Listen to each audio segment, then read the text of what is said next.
The first film I worked on was a film called Optimism Glasses, which is the story of a man living a dull, boring life with a dead-end job and no real life aspects, until one day he makes a discovery which changes his life for the better. Optimism Glasses was the first project I worked on in this module, and it was not the most successful project I was a part of. The transition from a dull and boring life to a joyful and bright one was quite sudden and abrupt, which could be very jarring to the audience. It went from being black and white with somber music over the top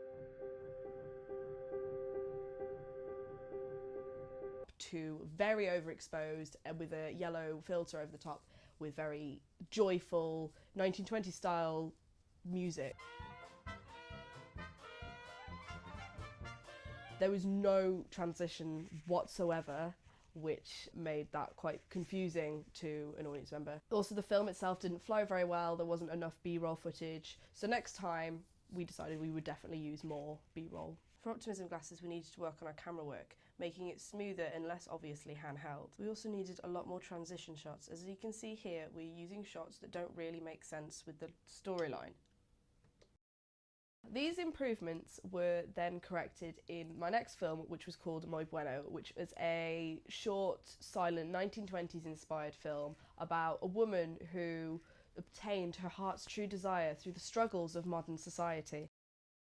Unlike Optimism Glasses, Muy Bueno was a lot smoother flowing film. It was a lot more easy to follow. The storyline was clear. This was because we took a lot more shots from a lot of different angles so we could intercut them and create a lot less jarring film that flowed more smoothly and made more sense to follow. Because Muy Bueno was a silent film inspired by the 1920s silent film style, we were able to use the same piece of music throughout the entire thing, which helped with the smoothness of the film.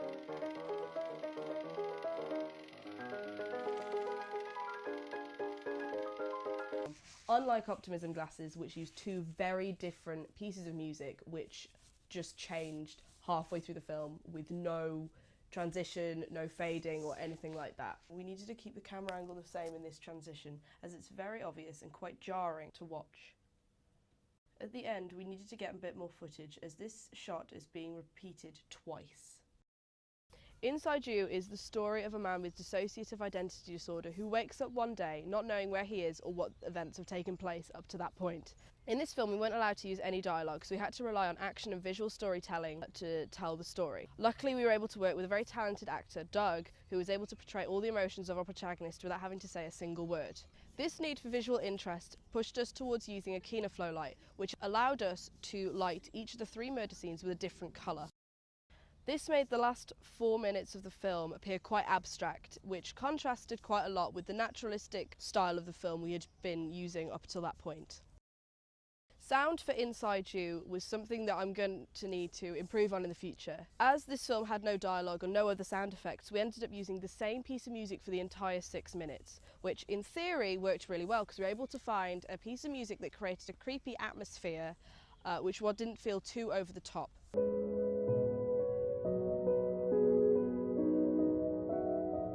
Looking back at the film, the piece of music towards the end starts to drag and becomes less and less effective, and that creepy atmosphere that we'd wished to create in the first place doesn't come across as well as we'd hoped. The third murder in our film, which is probably the most important one, was lit with a red light. This was to show that it was the most passionate of the 3 murders, as it was our protagonist's fiancé.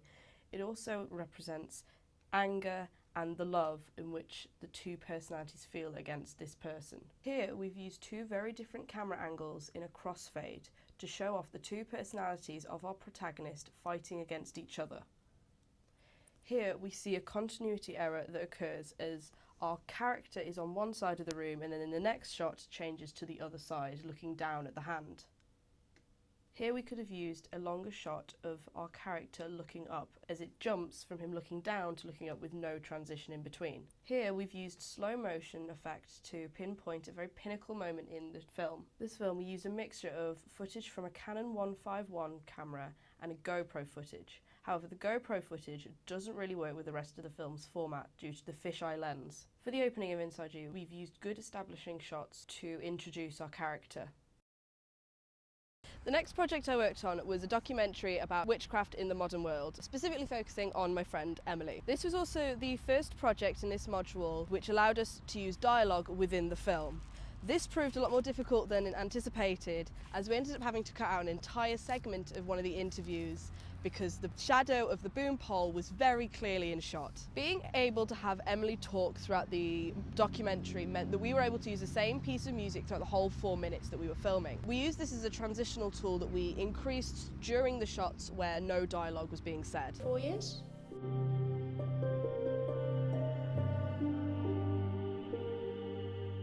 First, during the film, we used the colour purple as a running motif throughout. This was one, to keep up a running aesthetic throughout the entire film, and two, because the colour purple symbolises spirituality, which worked very well with the subject matter, as Emily says specifically in the film that one of the reasons she practices witchcraft is to bond with her spiritual side. It's a very spiritual experience, I've found, and it just kind of makes you feel a bit more connected.